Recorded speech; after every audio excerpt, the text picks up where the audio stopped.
Donc ici, nous avons la représentation schématique et la spermatogénèse et donc l'ovogénèse. Donc vous voyez ici la spermatogénèse. On parle donc des cellules souches qui vont se multiplier pour donner des ovogonies. Voilà, une cellule souche seulement. Après, bien sûr, deux divisions de mitose donnent 4 cellules. Ici également, on a la phase de multiplication. Donc, on va, vous voyez que ici, on a mis environ 7 millions d'ovogonies. Donc, après les divisions, comme je l'ai dit, à l'âge fœtal, on va se retrouver déjà avec 7 millions environ d'ovogonies. Et ensuite, ici, on a la phase donc d'accroissement qui va donner donc ici ce qu'on va appeler des spermatocytes. Les cytes 1 qui sont là, qui vont entamer la division de méiose. Vous voyez que subissent la première division de méiose pour donner des cytes 2, si vous voulez, des spermatocytes 2. Et chaque spermatocyte 2 va donc plutôt on est toujours là dans la phase de multiplication. Donc je disais que ici on est dans la phase de multiplication au niveau de la spermatogénèse et on parle des cellules souches qui vont donner donc se multiplier pour donner des spermatogonies. Donc ici on a des spermatogonies, on part donc d'une cellule souche, on va se retrouver ici avec environ 4 spermatogonies et qui vont donc entrer dans une deuxième phase, voilà, qui est la phase d'accroissement à partir de là. Donc après la multiplication, on a un repos, ensuite on rentre dans la phase d'accroissement et le repos va permettre bien sûr de rechercher des éléments nutritifs. Et ici, on est dans la phase d'accroissement, vous voyez que ça va prendre du volume. Voilà, à partir de cette phase-là, les cellules vont augmenter en volume. Voilà, on passe de spermatogonie en spermatocyte 1. Vous voyez que c'est plus volumineux. Les spermatocytes 1 sont plus volumineux que les spermatogonies.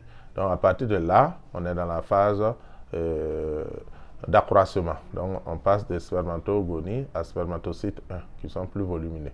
Et vous voyez qu'un spermatocyte 1 va subir maintenant les deux divisions de méiose. Donc, la première division, c'est là. Donc, un spermatocyte 1 va donner deux spermatocytes 2. Et la deuxième division de méiose, la mitose équationnelle, vous voyez que chaque spermatocyte 2 va subir la division pour donner deux spermatocytes, deux spermatides. Donc, vous voyez qu'à partir d'un spermatocyte 1, on va obtenir deux spermatocytes 2 et chaque spermatocyte 2 donne deux spermatides. Donc, à partir d'un spermatocyte 1, on va obtenir donc 4 spermatides. Et bien sûr, on est dans la phase de maturation ou méiose ici.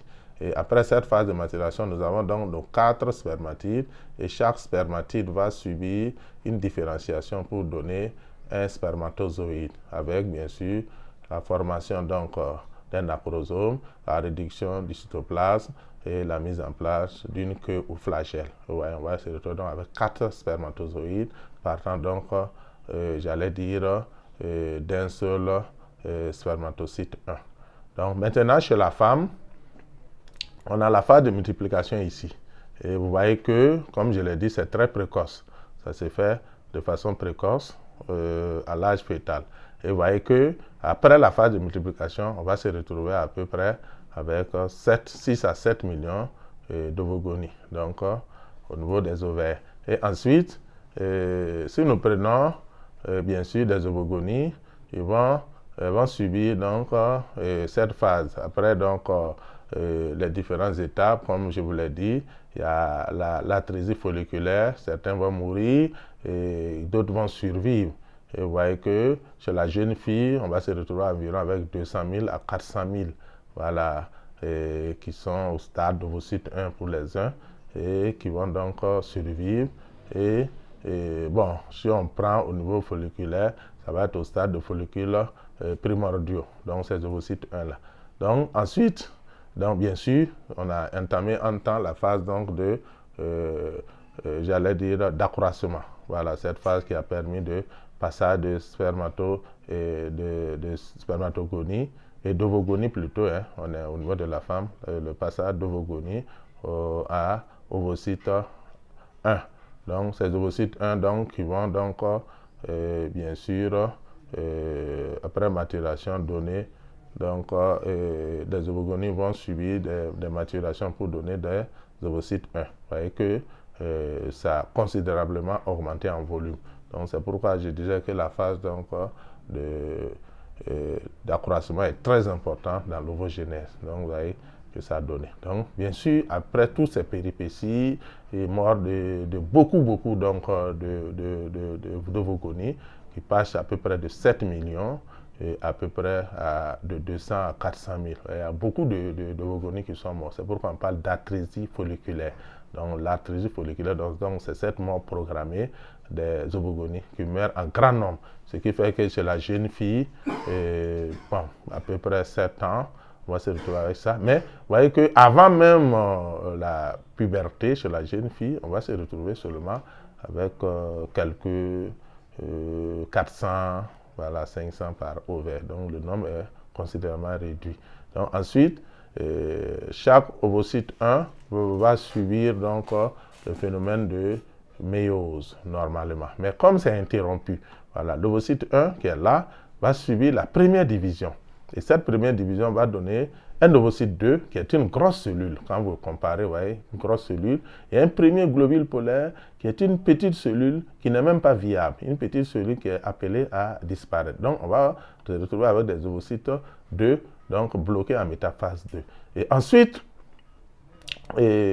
ça va bien sûr se poursuivre. Ça, c'est après l'ovulation. Donc, on rentre de la phase après ovulation. Bon, ici, ils ont fait continu. Donc, on suppose qu'il y a eu fécondation par la suite. Ovulation et fécondation par la suite. Donc, sinon, dans la réalité, c'est bloqué dans cette phase-là encore. C'est bloqué en métaphase 2.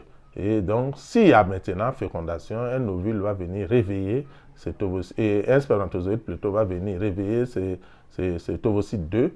Et cet ovocyte 2 va entamer maintenant sa deuxième division de méiose. Et cette division de méiose va permettre de produire donc un ovocyte et un deuxième globule polaire qui également est condamné à mourir, à disparaître rapidement. Et notre ovocyte est là, bien qu'on peut appeler donc comme ovule, même s'il n'y a pas de changement réel hein, de l'ovocyte à ovule, puisque le spermatozoïde est déjà là et il est prêt. Il est pressé pour, bien sûr, la fusion. Voilà, la fusion des deux noyaux. Donc, il est là, c'est lui qui est venu le réveiller. Donc, il est là. Donc, dès que la division est terminée, on a obtenu un ovocyte, le spermatozoïde entre en action donc, en mettant son noyau à la disposition pour que les deux noyaux fusionnent. Et déjà, en ce moment, on peut parler de fécondation. Donc, voilà donc ce qu'on peut dire sur ce schéma. On vient ici. Donc, nous observons ici un ovocyte. Voilà, un ovocyte 2, qu'on peut appeler comme étant un gamète femelle. Donc, vous voyez qu'ici, dans l'ovocyte 2, on voit par exemple le premier globule polaire, voilà, qui est là, voilà, qui est calé, puisque la division s'est terminée, mais il est resté voilà, à l'état des choses. Donc, ensuite, vous avez surtout, à partir de là, comme je le disais dans le chapitre 1, vous avez des cellules folliculaires donc, qui vont accompagner voilà, l'ovocyte voilà, jusque après l'ovulation. Donc, il y a beaucoup qui sont restés dans le follicule, voilà, le follicule qui s'est transformé en corps jaune par la suite, mais il y a un certain nombre aussi qui vont accompagner voilà, voilà, les cellules donc, de la granulosa radiata.